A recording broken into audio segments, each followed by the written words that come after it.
I think only a woman understands another woman in a way that is very real.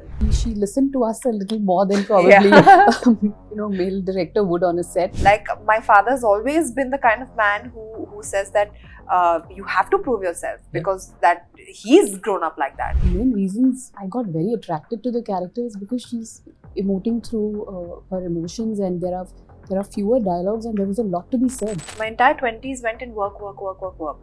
I felt like I was burning out. I felt like I was doing more than I should be. I felt like I was constantly on the go. I would not take time off for myself. I would not take breaks in between two films. You know, when you leave the camera for 8 years and get back, there's definitely a nervousness. It's almost like stepping back on the first time, right? Yeah, it is. It does feel that.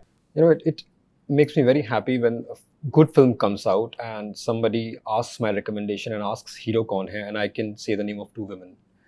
That makes me happy for system. And I'm sitting with the heroes of the film, Jyotika and Sonakshi. Thank you for your time. Welcome to Hindustan Times. And I have to start off by saying I love the film.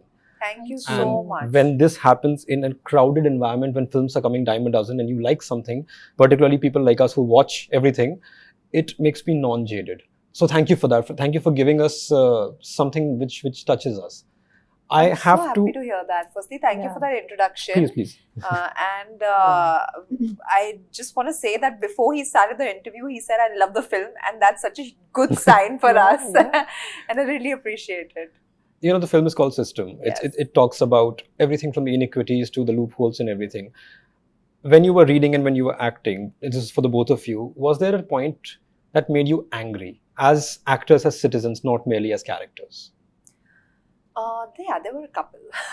Without spoilers. Yeah. So you know what? When the film came to me, it was written so beautifully and it addressed so many issues that, where we come from, we probably would not even think of. Right. But as actors, when we get to read about these characters and what they're going through, they're derived from very, real people, real incidents, things that are happening and all around us, which might not even reach us. So I feel that there are a lot of points in the film where it will make you question things. It will make you think about life, where you are, where other people are, where they stand, all of that. So I feel any film that kind of gets you to start thinking about things is a good film. Of course. Yeah. Jyotika, for you?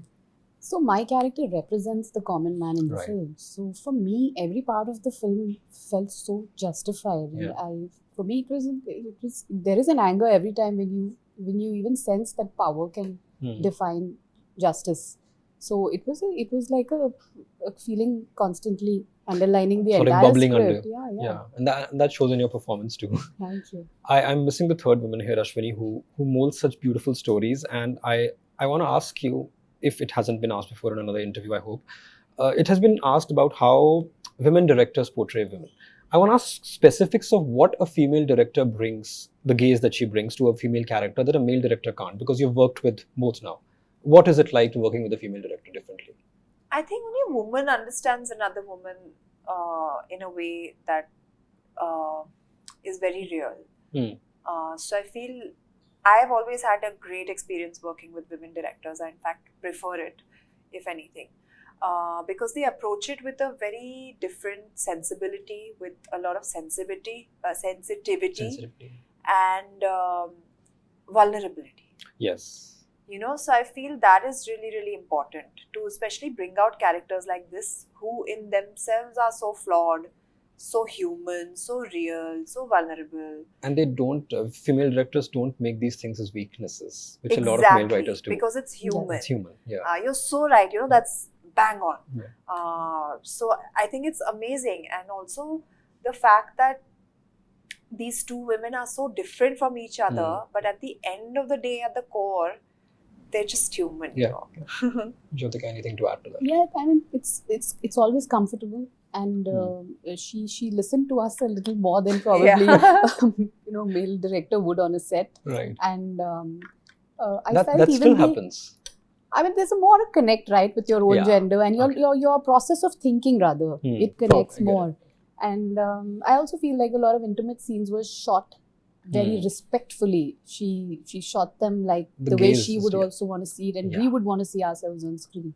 So I think overall it was very respectful. There's no objectification there, I suppose. Yeah, exactly. Because that It's gives not needed. it's not needed. required. It's not required. And I think that's Yeah. what we've had 100 years of that. So might as well. Exactly. That's not Yeah. required. Might as well and change and things. people forcefully put it, for no reason. Yeah. So I feel it's so refreshing to be able to work with someone who is just so focused on bringing out the story that is written.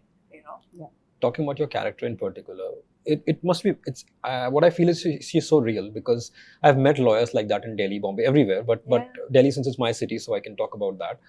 But was it relatable for you as well? She's so real, and she's also trying to find her way, being called Rajvanshi ki beti. You faced that early on in your career. Was it very relatable? Absolutely. I think the relatability doesn't come from the profession she's in, but it comes from the woman that she is. She's a very flawed person. She's a very layered person. She has her own demons. She makes her own mistakes. She learns from them. She moves forward. She fights for what she feels is right. And all these things are very relatable to me, and I'm sure to a lot of other women as well. Right. Women who are maneuvering themselves in their careers, trying to make a name for themselves, trying to prove themselves every step of the way, who don't get things handed to them. I think every woman would be able to relate to that. One of my favorite scenes was when you asked your father what kind of reverse nepotism is that. Yeah. That was flawlessly executed and very meta for that matter. But I also appreciate that, because honestly, that's been the case with me also. Yeah. Like, my father's always been the kind of man who says that you have to prove yourself, because that he's grown up like that. He's always had to prove himself. So it doesn't matter if you're a girl or a boy, you have to prove yourself. I mean, it would have been very easy to get for ahead him in to, life, and that's when what you deserve will come to you, right? Right, of course. So it's for me, again, that was also something that was very relatable. Because it would have been very easy for him to just make a few calls. Exactly. But he's not that kind of a person. Yeah, exactly. never has been. And neither are you, I suppose. Yeah, you wouldn't have gone up to him and says, can you do that? Yeah. Right. I come to your character, and what I love about her is how invisible she is. Because she represents the common man. And a couple of things that I noticed, and that's hats off to you and Ashwini both, is with this part, I'll of course put it out after the film releases, is that she's mouthing what the judge is about to say, because she's seen it all. Yeah. Has that come to you as well? Are you already predicting what directors are going to say? Because of the experience? No, I think that was a brief. It was written in the story, and I think it was given to us. So it's a character which is created by the writers. Absolutely. It establishes her experience and her sort of knowledge so beautifully without having to say it in words. Right. Yeah. But talking about invisibility in per se, do you think there are fewer characters written where women are supposed to be invisible but not powerless? Like this character here. She's not powerless. She's invisible for sure. Yeah, definitely. These characters are very rare. Like one of the main reasons I got very attracted to the character is because she's emoting through her emotions, and there are fewer dialogues, and there was a lot to be said about her. Even towards the end, it's even losing Neha for that matter of fact. That 1 second, there was no dialogue for me to say. It was just supposed to be in the eye that don't go away. Silence. So everything was silent about the film actually. So that's a USP of that character. And I think there is a lot of power in silence. As to say that I think silence is more powerful than and I'm happy that our cinema is adopting mainstream cinema, because we used to have that, because our mainstream cinema is more and more adopting the power of silence. We used to be a monologue industry for a long time, and now we understand the power of silences more, and I think that comes with better writers, diverse people making it. That's right. It also comes with a female director. Of course. Because they lead, I think 90% women lead that life. They're always, as much as they talk, hustling. They're also very silent about there's a lot of turmoil inside also, right? Yeah. And which can never be spoken. So I think she's just shown it so beautifully. I would ask a lot of things which may get into spoilery direction, but I'll move on from there. But talking about your journeys overall, what I like about you and your generation of female actors is that you have not done films for visibility. Because a lot of the times in the 90s, and Jyotika would agree that actors used to do 5 or 6 films a year, right? Yeah. Your generation hasn't done that. I'm sure you must have been pushed by well-wishers around you to say, just do this film for visibility. Was that ever an advice offered to you? 100%. And you ignored that And completely. no, and I have done it. Okay, you have. Okay. Yeah, I don't agree with you there because I have done it. My entire 20s, I started working very young. I was 22 when I started, 23 when my first film released. So my entire 20s went in work.